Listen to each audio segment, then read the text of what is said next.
ক্যালিফোর্নিয়ার governor Gavin Newsom তরুণদের জন্য বাধ্যতামূলক জাতীয় সেবার প্রস্তাব দিয়ে যুক্তরাষ্ট্রে নতুন বিতর্কের জন্ম দিয়েছেন।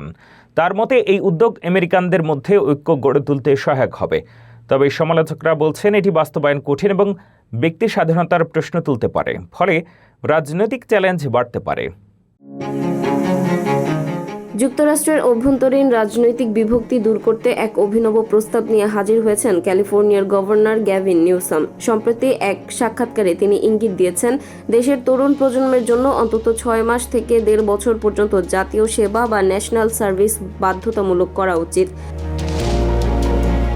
2028 সালের প্রেসিডেন্ট নির্বাচনে ডেমোক্র্যাটদের সম্ভাব্য প্রার্থী হিসেবে বিবেচিত নিউসম জানান, দেশের মানুষের মধ্যে শেয়ার্ড এক্সপিরিয়েন্স বা যৌথ অভিজ্ঞতার অভাব রয়েছে।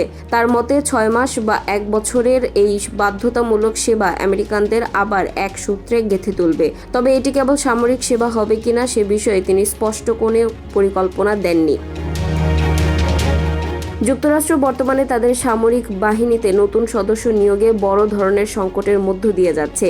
যদিও 1973 সাল থেকে দেশটিতে ভলান্টিয়ার বা স্বেচ্ছাসেবী সামরিক ব্যবস্থা চালু আছে, কিন্তু ইরান ও ইসরায়েল যুদ্ধের প্রভাবে ভূ-রাজনৈতিক উত্তেজনা বাড়ায় ড্রাফট বা বাধ্যতামূলক নিয়োগের আলোচনা আবার সামনে আসছে। এমনকি প্রেসিডেন্ট ট্রাম্পও ভবিষ্যতে ড্রাফট ফিরিয়ে আনার সম্ভাবনাকে নাকচ করে দেননি। 2020 সালে একটি দ্বিপাক্ষিক কমিশন বাধ্যতামূলক সেবার ধারণাটি প্রত্যাখ্যান করে বরং আমেরিকর্পসের মতো স্বেচ্ছাসেবী প্রোগ্রামগুলো বাড়ানোর সুপারিশ করেছিল।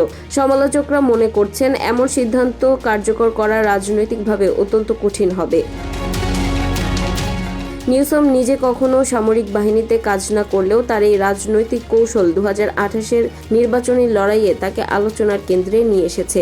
বাধ্যতামূলক সেবা কি আসলেই আমেরিকানদের ঐক্যবদ্ধ করবে, নাকি এটি নতুন কোনো বিতর্কের জন্ম দেবে, তা এখন সময়ের অপেক্ষা।